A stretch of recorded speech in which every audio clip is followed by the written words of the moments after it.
옛집 건축에서 배우는 한문 두 번째 시간이 되겠습니다. 이번에는 옛집 건축에서 쓰이는 한자들 중에 먼저 기에 대해서 알아보도록 하겠습니다. 기지를 세우다, 기초를 다지다, 기본을 익히다, 기반을 닦는다. 자, 이런 말들의 기지, 기초, 기본, 기반. 여기에 공통적으로 쓰이는 이 기는 무엇일까요? 기지, 기초, 기본, 기반. 여기에 쓰는 단어들을 한자로 보면 기초, 기반, 기본, 기지 전부 요 기라는 한자를 쓰고, 과연 기는 무엇일까요? 이 기를 이제 한자로 먼저 보면 이 터기라는 한자는 그 기라는 한자와 흑토라는 한자가 합쳐진 한자입니다. 자, 이 글자와 비슷한 구성으로 이 극이자와 그 다음에 달월자를 합친 시기, 기간기라는 한자가 있습니다. 이 두 글자의 상황을 보면 이 글자 왼쪽 또는 위에 있는 이 극이자는 이 글자들의 음을 나타내죠. 기라는 발음을. 그 다음에 흑토와 달월은 이 글자들의 부수, 뜻을 나타내는 부수가 됩니다.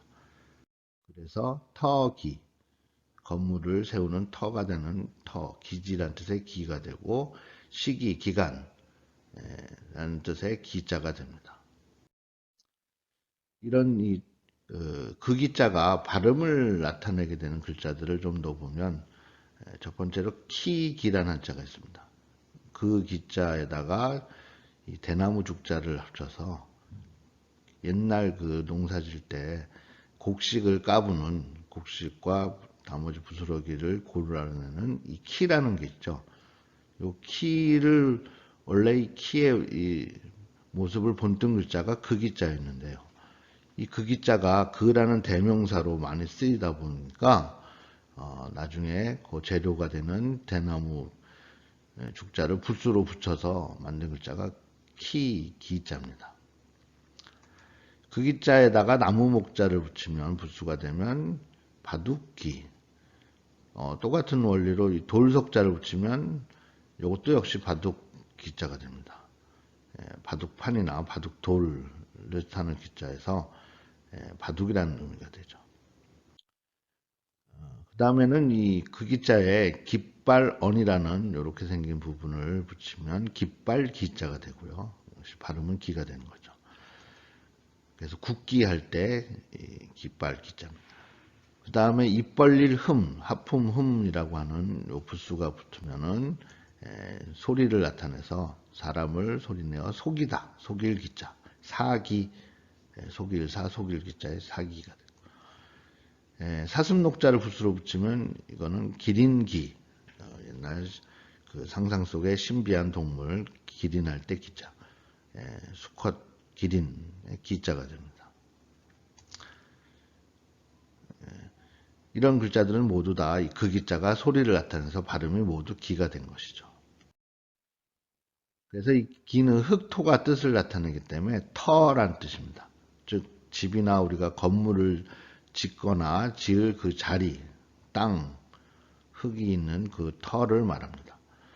이런 뜻을 가지는 한자 단어에 이 토대라는 게 있습니다. 흑토에 돈대, 높이 솟은 대, 돈대 대자를 써서 모든 건축물 따위의 가장 그 아랫부분, 아랫도리가 되는 밑바탕을 우리가 토대라고 합니다. 토대를 쌓다.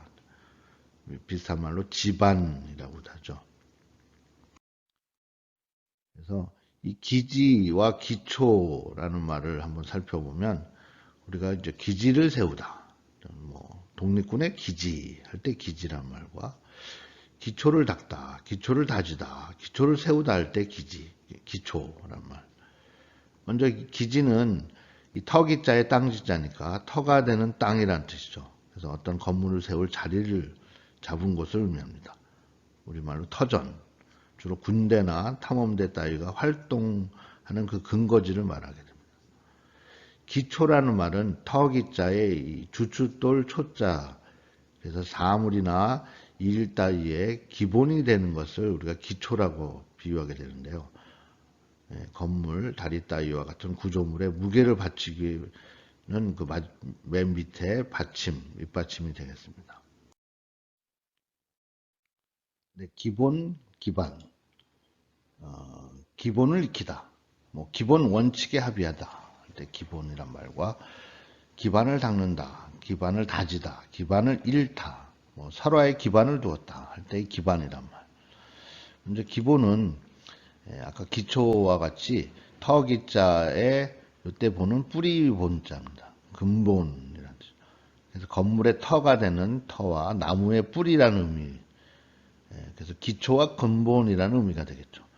결국 이것은 사물이나 현상 또는 어떤 이론이나 시설 따위의 그 바탕이 되는 것을 기본이라고 하겠죠.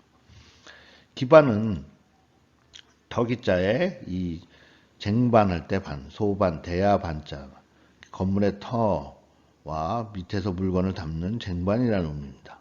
결국 이것도 기반은 기초가 되는 바탕, 사물의 토대를 의미하게 됩니다.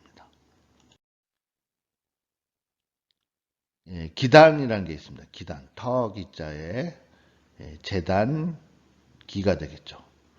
그래서 건축물의 터를 반듯하게 이렇게 건물을 세우기 위해서 다듬습니다. 이 흙을 그 위에다가 이 터보다 한층 높게 쌓아놓은 높은 단을 말합니다.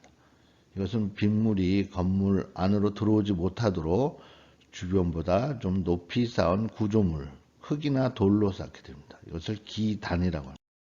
우리가 옛날 한옥 건축에 보면 밑에 있는 이렇게 돌로 쌓아놓은 지금 이곳을 터 위에 세운 기단이라고 합니다.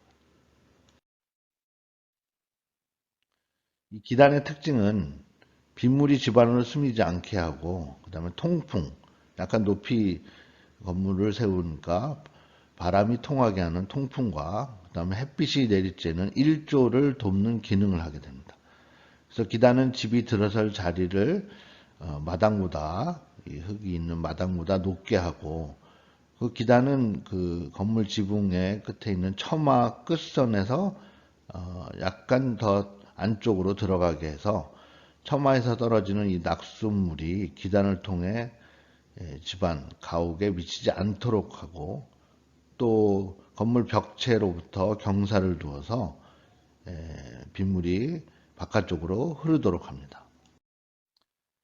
이 창덕궁에 있는 영경당이라는 이 가옥을 보면 요 밑에 이 부분이 바로 돌로 쌓은 기단이 되겠습니다.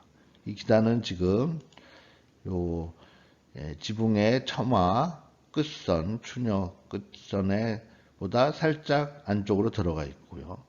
그 다음에 기울기를 보면 이 기단은 바깥쪽으로 이렇게 좀 기울어져서 빗물이 흘러 내려갈 수 있도록 구성하게 됩니다.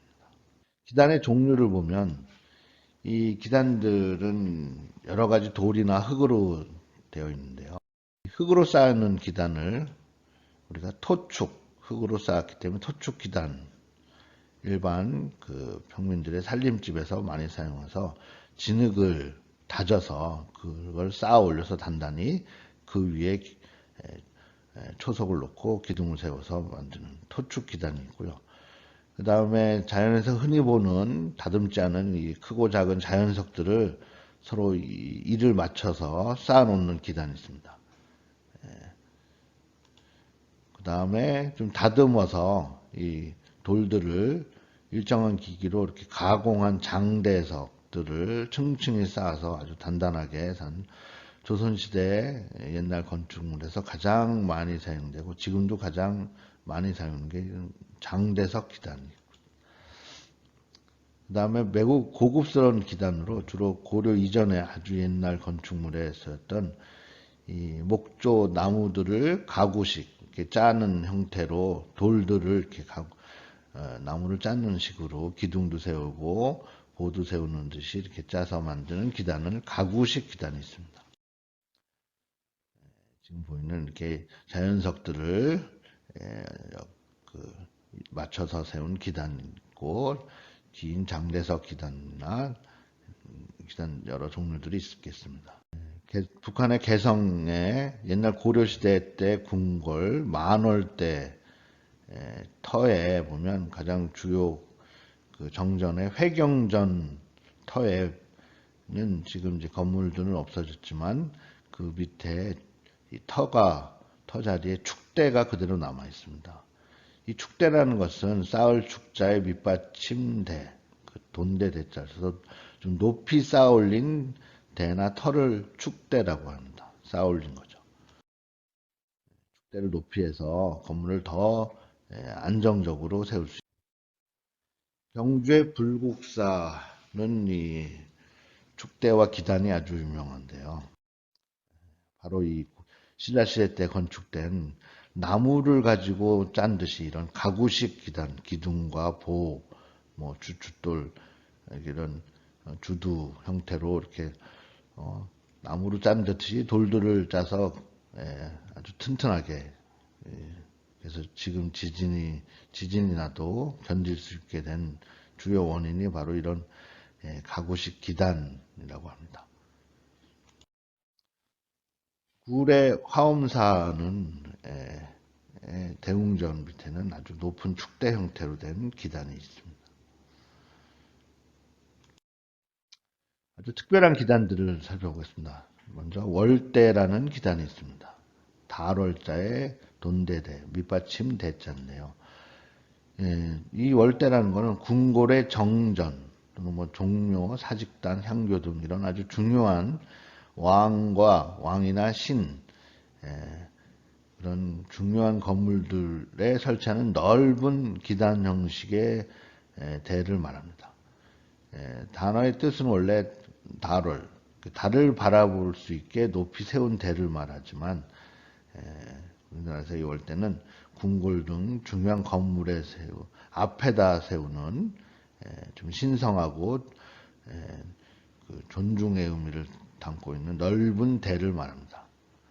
지금 경복궁 근정전 앞에 이렇게 2단으로 된 월대가 보입니다. 성균관 공자의 신의를 모시는 대성전 앞에도 공자는 대성왕으로 여겨지기 때문에 왕과 마찬가지로 이렇게 기단 밑에 넓은 궁궐에서 보이는 것 같은 월대가 놓여 있습니다. 조선시대 왕들과 왕비들의 신의를 모시는 종묘의 정전도 여기 지금 긴 기단이 있지만 그 기단 앞에 굉장히 넓은 월대가 있습니다. 이 월대에서 종묘 제례악이 펼쳐지게 됩니다. 가장 넓은 월대라고 할 수 있습니다. 경기도 화성에 그 정조 임금이 그 행차했을 때 머물게 되던 화성 행궁, 왕이 이동했을 때 머무는 궁궐인 셈인데 이 화성 행궁의 정청으로 봉수당이라는 곳이 있는데요. 봉수당의 이 기단 밑에 보면 약식으로 이렇게 2단으로 된 월대가 보입니다. 임금이 머무는 곳이기 때문에 월대가 있게 되는 것입니다. 특별한 기단으로 또 이 반석이라는 것이 있습니다. 쟁반 반자 돌석 반석 또는 너럭바위 반자의 돌석을 쓰는 반석은 넓고 평범한 아주 큰 너럭바위라는 뜻입니다. 그래서 흔히 비유해서 사물이나 사상, 깃틀 따위가 아주 단단하고 견고한 것을 비유했을 때 쓰는 말인데요. 절벽 위 반석에 전자를 세우다. 자, 이런 반석을 보면 문경에 있는 주암정이라는 정자입니다. 이 배 모양으로 생긴 엄청 큰 이 반석 위에 정자를 세웠습니다. 그래서 이름도 주암, 배주 바위암, 배 위에 세웠다는 바위, 배바위 위에 세운 거죠. 그래서 이름이 주암정입니다. 괴산의 화양구곡에 있는 암서제입니다. 바위암자에 서식할 서자니까요. 바위 속에 산다는 의미인데 여기도 거대한 이 반석 위에 집을 지었습니다. 아주 특별한 기단 중에 양양의 낙산사 그 사찰내에 홍련암이라는 암자가 있는데요. 이 암자는 바닷가 이 바위 위에 지어졌는데 특이하게 그 밑에는 굴이 있습니다. 관운굴이라는 이곳으로 용이 이제 뚫고 승천했다는 전설이 있는 곳에, 그래서 이 홍련암 그 건물 바닥에는 구멍이 뚫리는데요. 이 관운굴과 연결된 이 거대한 이 암석 자체가 일종의 기단이 되는 셈이죠. 기초, 기단, 기본, 기지, 그리고 기단에 대해서 알아봤습니다. 자, 이번엔 두 번째로 초에 대해서, 초라는 것이 과연 무엇일까요? 초라는 것은 주춧돌 초자입니다. 주춧돌이라는 건 기둥 밑에 그 받쳐놓는 돌을 말합니다. 초석이라고도 하는데요. 주춧돌이죠. 어떤 사물의 기초를 비유적으로 쓸 때 많이 쓰는 말입니다. 주춧돌은 기둥을 받는 그 기둥의 무게를 땅에 전하는 돌로 기둥 아래에서 지붕을 떠받치고 있게 되죠. 그래서 이 주춧돌이란 말 자체가 한자 이 주초에서 생겨난 말이겠죠. 주초가 주추가 되면서 사이시옷이 붙고 주춧돌이 됩니다. 주초는 바로 기둥과 초석을 말하는 거죠. 기둥 밑에 괴는 돌 따위의 물건. 그래서 일의 바탕을 우리가 비유해서 주초라고 합니다. 자, 이 주춧돌 석자를, 그 초자를 보면 돌석자에 이 초나라초 또는 회초리 초자가 합쳐진 글자입니다. 즉 돌석자가 뜻을 나타내서 주춧돌 초석이라는 뜻이 되고요. 이 회초리초, 초나라초는 음을 나타내서 그래서 주춧돌 초가 된. 창덕궁 진선문 밑에 기둥 밑에 있는 주춧돌입니다. 초석이죠. 이 초석을 놓고 그 위에 기둥을 세우게 됩니다.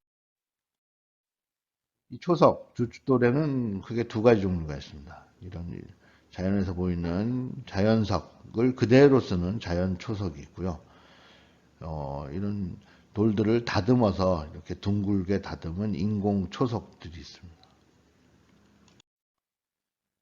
계기와 정초라는 말이 있습니다. 초석을 놓는 것을 말하는데요. 먼저 계기는 열개 터기, 즉 건물을 세우기 위해서 공사를 하려고 그 땅 터를 연다, 닫기 시작하는 것을 계기라고 합니다. 실제로 계기제를 열어서 공사를 시작하기도 합니다. 그 다음에 아주 중요한 절차가 정초라는 게 있습니다. 정초는 정할 정자의 주춧돌절, 초, 기초 또는 주춧돌을 설치하는 일을 정초라고 하는데요. 흔히 사물의 기초를 잡아서 정한다는 뜻을 쓰이죠. 그래서 정초식은 건축 공사에서 기초 공사를 마쳤을 때 그 기초의 모퉁이에 머릿돌을 설치하는데, 그래서 공사를 시작했다는 걸 기념하는 의식을 정초식이라고 합니다. 정초, 이 머릿돌들의 예들을 보고 있습니다. 그래서 이 정초 머릿돌을 보면 그 초석을 놓은 시기, 그래서 건물을 공사를 시작한 시기를 알 수 있게 이렇게 연도 날짜들을 표시하고 또는 간략한 글을 써놓기도 합니다.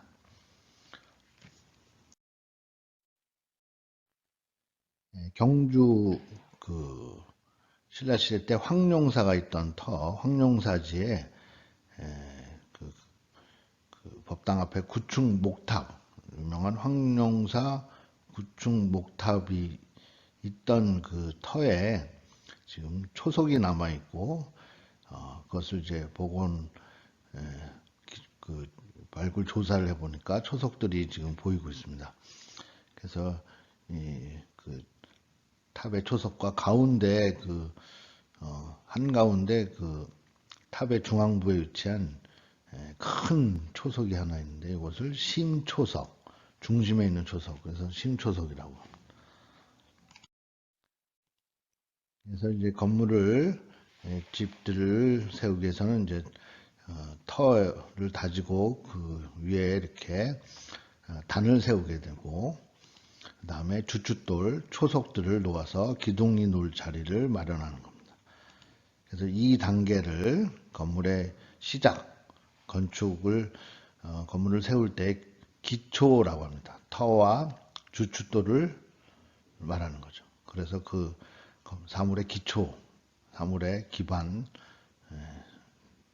바탕을 마련하는 것을 기초라고 하겠습니다. 그래서 우리가 옛집 건축을 지을 때 첫 단계가 바로 터를 닦은 다음에 기단을 세우게 되고, 그 다음에 이제 기둥을 세우기 위한 그 밑에 받침돌, 초석, 주춧돌을 놓고 이 단계를 기초라고 합니다.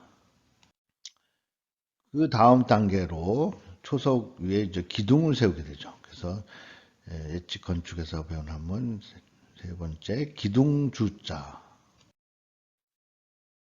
이 주라는 것이 무엇이겠습니까? 기둥주자입니다.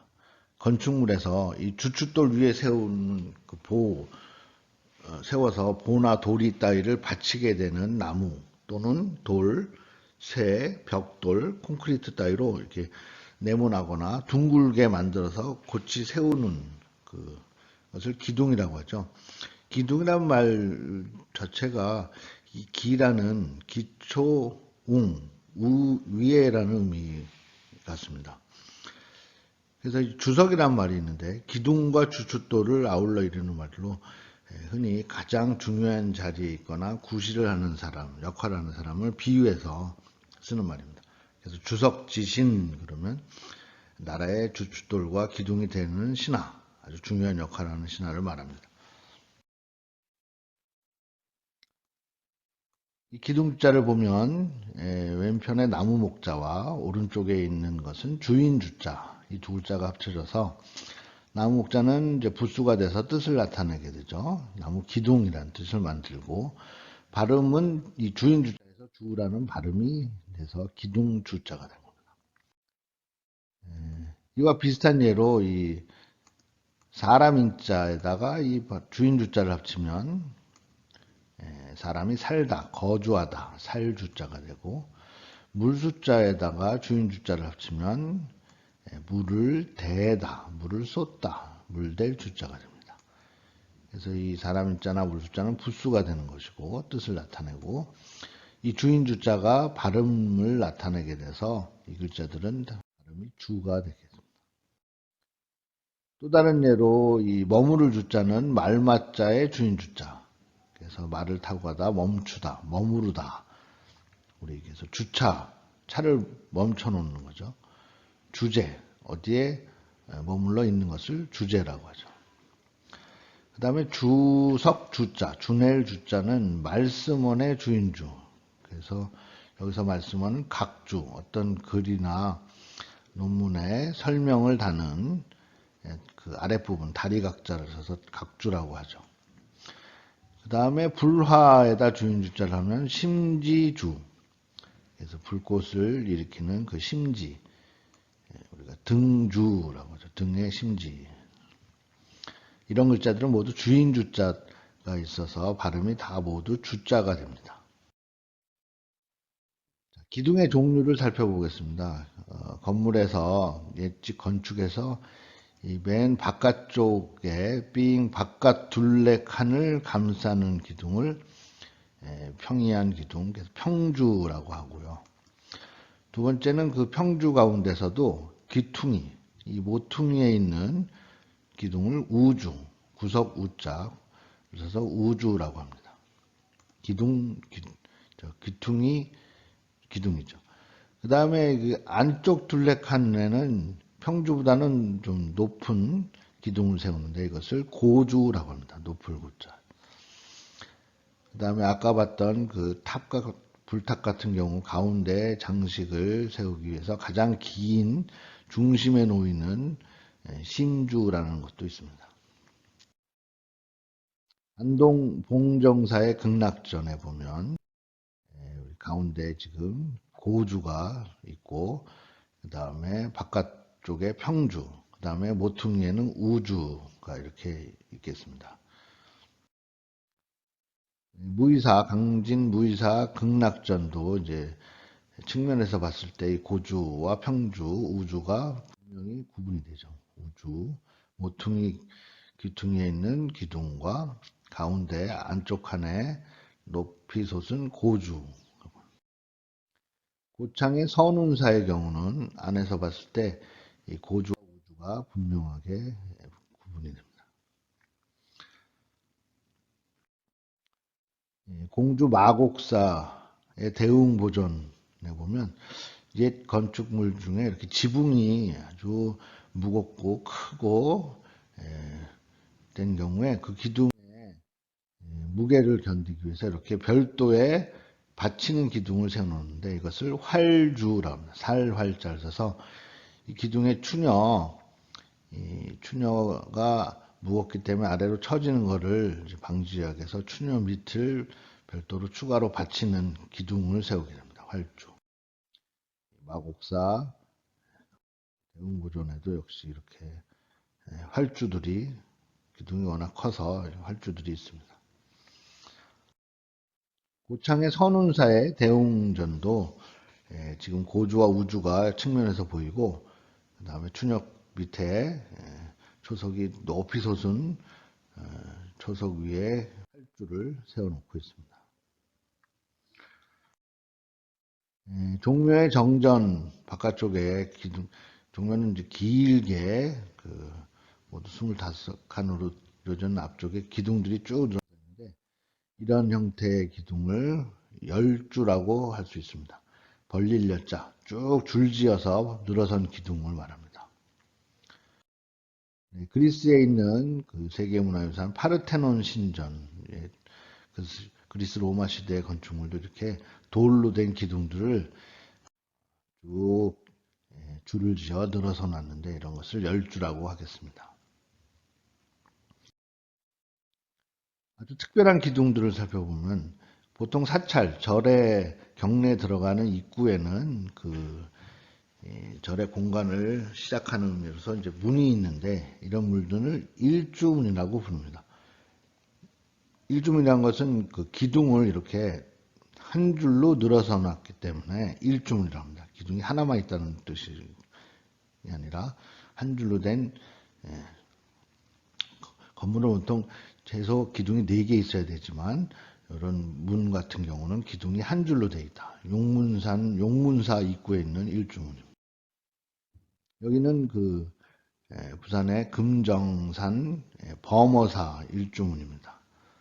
지금 한 줄로 4개 기둥이 한 줄로 이렇게 서 있는데 일주문, 아주 규모가 큰 일주문입니다. 초석이 굉장히 높이 올려서 지붕이 굉장히 크고 화려한데 이 무거운 기둥, 지붕의 무게를 받치기 위해서 초석이 굉장히 높이 솟아 있습니다. 아주 특별한 기둥이 베트남 하노이에 보면 일주사라는 아주 특이한 절이 있습니다. 이름 그대로 기둥이 하나인 절입니다. 그래서 기둥 하나에 그 건물을 위에 올렸는데요. 베트남어로 못꽃 사원이라고 해서 못꽃이 한 기둥 하나라는 뜻인데요. 아주 특이한 기둥 하나로 세운 건물이 돼요. 일주사. 옛 한옥집들이나 문화재들 보면 기둥에 이런 글귀들이 써 있는 경우가 많이 있습니다. 이런 것을 주련, 기둥주, 이을련자 써서 기둥이나 벽 따위에 장식으로 이렇게 글을 써서 세로로 나무 판자 같은 데 써서 붙여놓는데 이런 것을 주련이라고 합니다. 주로 한시에 이어져 있는 구절들을 쓰는 경우가 많습니다. 사주라는 게 있습니다. 사람이 태어난 해, 연, 월, 달, 날, 일, 때, 시. 이 4가지 간지, 옛날 시간을 표시하던 간지, 이 연월 일시 4가지 간지를 사주, 4개 기둥입니다. 사람의 운명을 결정하는 사람의 기둥화봉을 점치는 명리학에서 연주, 월주, 일주, 시주. 그 각각의 기둥은 이제 간지로는 2글자씩 해당하기 때문에 을미, 병술, 임술, 신해처럼 모두 8글자가 사주에 쓰여서 이런 것을 팔자. 그래서 사주팔자는 사람의 운명을 사주팔자라고 하죠. 건축이 세워지는 첫 단계 기단이 세워지고 초석을 세워서 이런 기초를 만든 다음에 그 초석 위에 기둥을 세우는 것을 입주, 설립, 기둥주. 그래서 입주라고 하면 여기까지 예측 건축의 기초, 예측 건축에서 기, 초, 주 이 세 단계에 해당하는 한자들, 한문들을 익혀봤습니다.